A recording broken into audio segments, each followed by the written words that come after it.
All eyes are on Doha, where the long-anticipated hostages for ceasefire summit is underway in the Qatari capital of Doha. ILTV's Steve Leibowitz has the latest. The U.S., Egyptian, and Qatari mediators are calling it a summit to emphasize the finality and potential achievement of the elusive hostages for ceasefire agreement between Israel and Hamas. On the eve of the talks, Israel reportedly drew up a list of 33 hostages it insists be released in the first phase of the proposed deal between Israel and Hamas. All 33 captives meet the so-called humanitarian designation covering women, children, the elderly, the sick, and that includes female soldiers. The IDF says that 115 Israelis remain in Gazan captivity, both living and dead. It's feared that many, if not most, have been killed in the 314 days since the Hamas massacre. Mossad chief David Barnea is heading the Israeli team, and he has reportedly been given some leeway toward reaching an agreement. There are still significant points to be deliberated. Prime Minister Netanyahu is reportedly standing firm on his demand of an Israeli presence on the critical Philadelphia corridor on the Egyptian-Gaza border. Hamas has said that it will not physically attend the talks, but Qatari mediators insist that they will be represented. Visiting Hostage Square in Tel Aviv, the ambassadors from the U.S., Britain, and Germany issued a rare joint declaration saying that Israel and Hamas must reach a deal soon, warning that this might be the last opportunity to win freedom for the hostages. The White House remains confident that the talks in Doha will succeed. We are ready. We are ready to continue these discussions. And as I've said before, and as my colleagues from NSC have said many times before, we are working 24/7 around the clock to get this done, to get this deal done. The talks are expected to continue at least up until the weekend. And while Israeli negotiators begin hostage talks in Doha, the nation desperately anticipates the outcome from Hostage Square. Now, with more is ILTV's Ariela Lani. Ariela, what can you tell us? Hi, Sivan. Yes, so I'm here now at Hostage Square in Tel Aviv, and all eyes are very much on Doha as a high-level team of Israeli negotiators has been sent to Doha for renewed ceasefire talks, which are expected to begin today. And as the days go on, time is becoming more and more precious. Hostage families are doing everything they can to put pressure on the government to bring their loved ones home. Former hostages who still have loved ones in Gaza are unable to move forward and heal as they await the return of their loved ones. And whilst the nation remains hopeful and optimistic that we reach a deal in the coming days, the harsh truth is that we reach 314 days of war and 314 days that the hostages have spent under Hamas captivity in Gaza. Closing a deal is becoming more and more difficult, and even vocal champions of a ceasefire, including President Joe Biden, has admitted that whilst he will not give up, remaining optimistic is becoming extremely tough, and fears now that in the coming days we are seeing the last chance to close a hostage deal. And even tonight, hostage families are set to hold a rally in Tel Aviv under the slogan, Last Chance.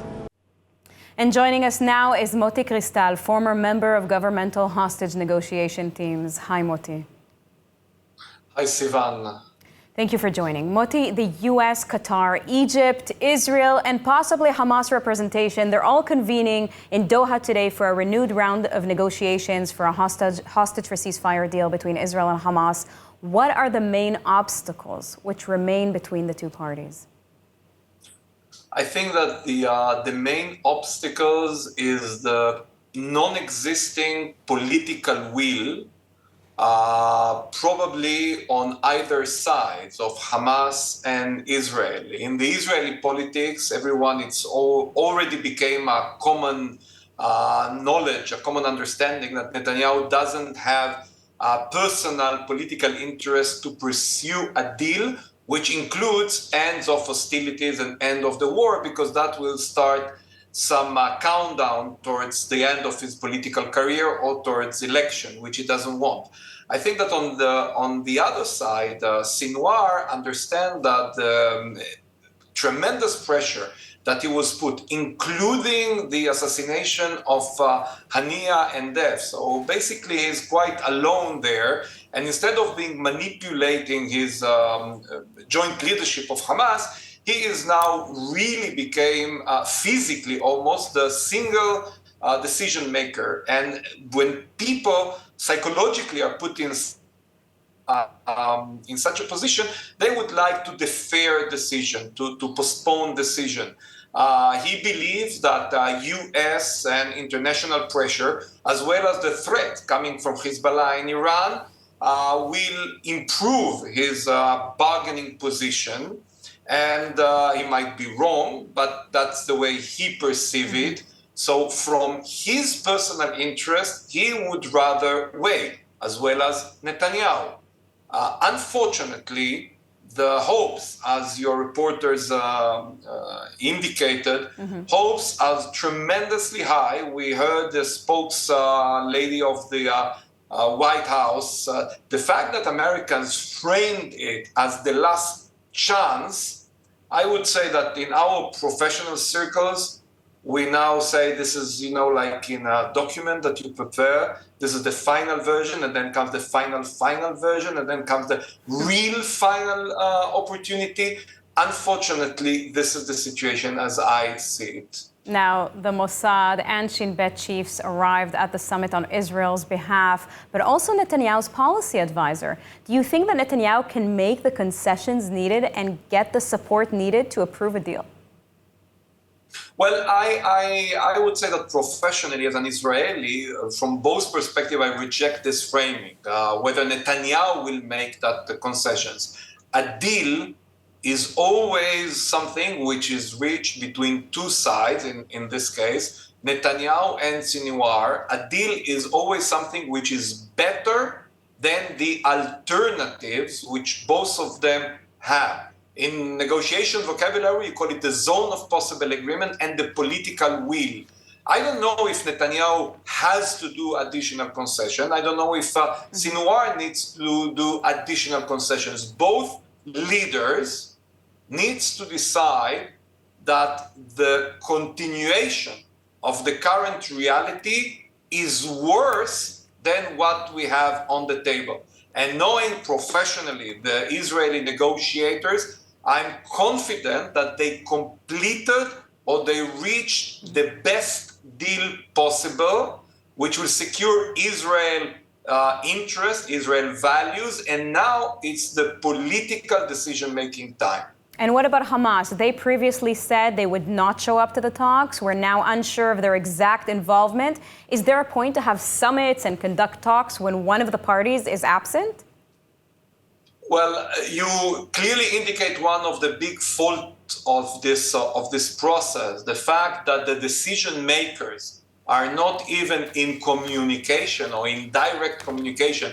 Because, as you mentioned, Ophir Falk, foreign policy advisor of Netanyahu, is there. He can definitely step aside and consult Netanyahu, while neither of the people in the room who represents the Hamas side, Qatari, the Egypt, cannot do the same with Sinwar. So that really adds, I don't want to say a disadvantage to the Israeli side, but definitely that adds a significant challenge to those who want to pursue a deal. Certainly one of the greatest challenges. Moti Cristal, thank you very much.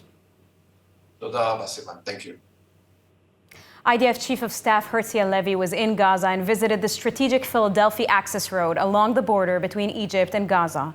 Halevi told officers that the army can manage with or without a physical presence along the Egyptian-Gaza border. ILTV Steve Leibowitz reports. IDF Chief of Staff Halevi went to the strategic Philadelphia route to meet officers and conducted an assessment of the situation after more than 10 months of fighting. With the Doha talks set to begin and with Hamas insisting on a full IDF withdrawal, Halevi addressed the issue of the strategic Philadelphia axis, saying that the return of the hostages was paramount and the army will know how to defend Israel, with or without the access road.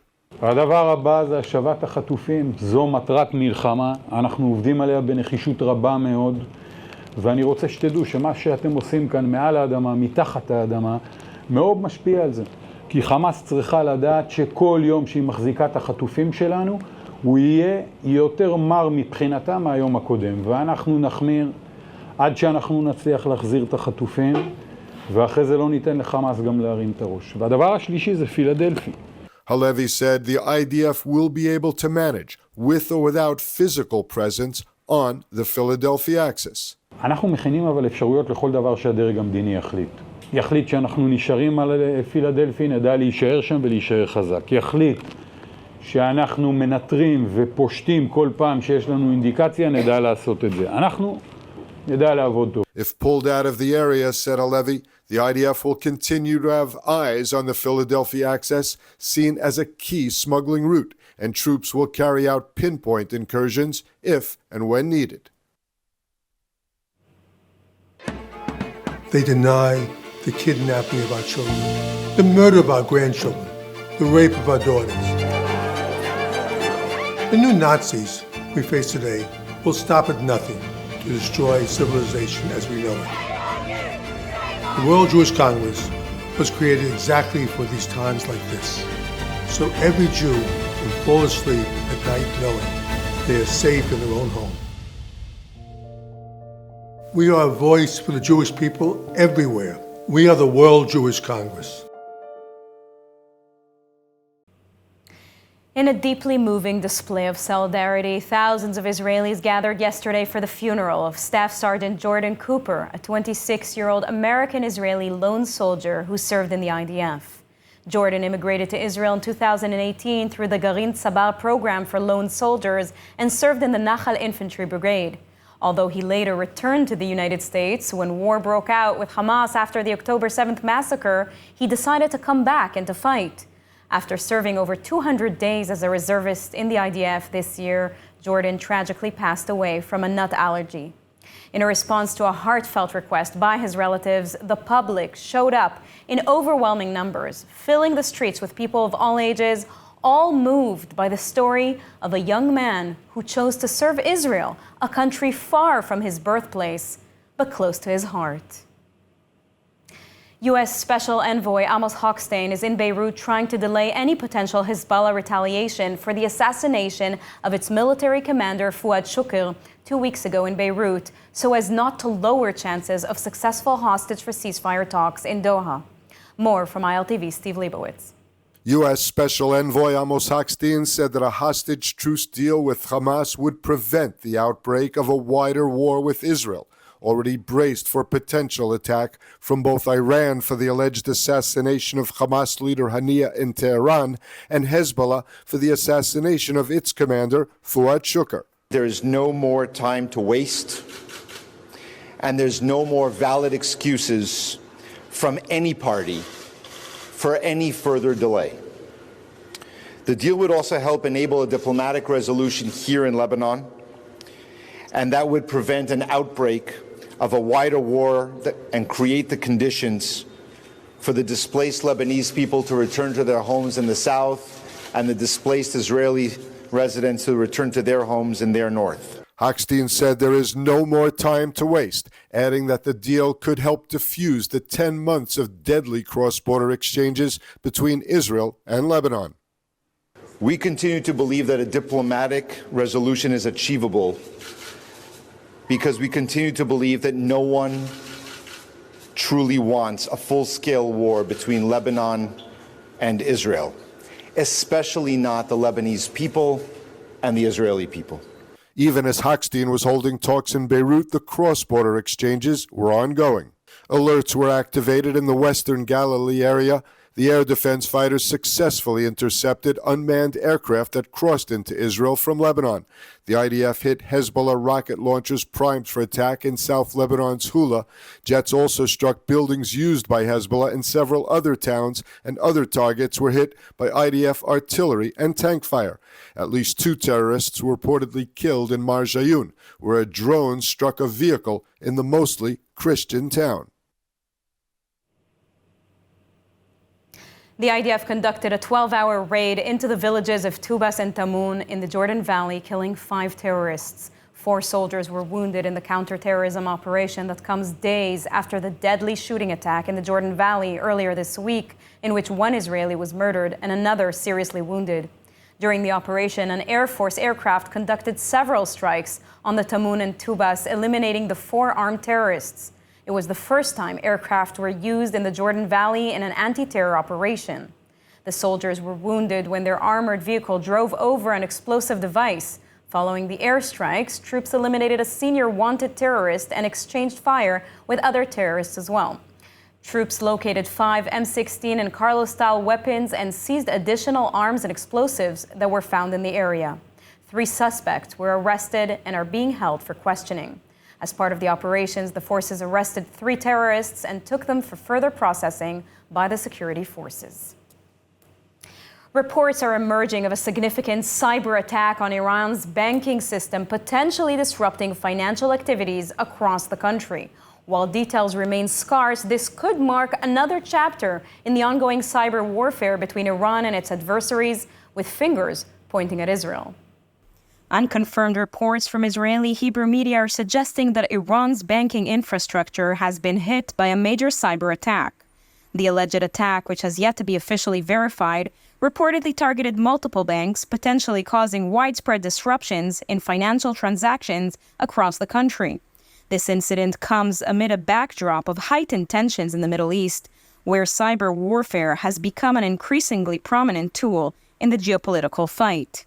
If true, this attack would underscore the vulnerabilities in Iran's critical infrastructure, raising questions about the nation's cyber defenses and the broader implications for its economy. While the source or origin of the attack has not been directly identified, such incidents have been part of the ongoing shadow conflict between Iran and its rivals, including Israel, and possibly the United States. Authorities in Iran have not confirmed the reports, leaving many to speculate about the extent of the damage and the potential response from Tehran. Cybersecurity experts are closely monitoring the situation, as any significant disruption to Iran's banking system could have far-reaching consequences, not just for Iran, but possibly for the wider financial system. This attack demonstrates the growing role of cyber warfare in modern conflicts. And joining us now on this topic is Colonel in Reserves Professor Gabby Siboni of the Misgav Institute for National Security and the Jerusalem Institute for Strategy and Security. Gabby, let's talk about this alleged attack on Iran. How significant is such a cyber attack on Iran's banking system, and what types of disruptions could it cause for the country's economy? First of all, Iran itself has substantial offensive capabilities, and they are exercising attacks on Israel for many years, and especially since the beginning of this war. And Israel as well has some substantial offensive capabilities. And apparently, I don't know if this is right, but allegedly Israel is behind this attack, and they attacked the central bank and some of the bank system in Iran. That can be done, and from what I read in the paper, it has some impact. It had some impact on Iranians. Israel has not officially taken responsibility for this cyber attack, but given the ongoing situation and the rivalry between Israel and Iran, how likely is it that this was an Israeli attack, in your opinion? Well, I wouldn't know.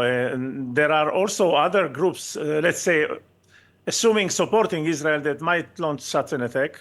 I don't know if an official Israeli operation was launched. I really don't know.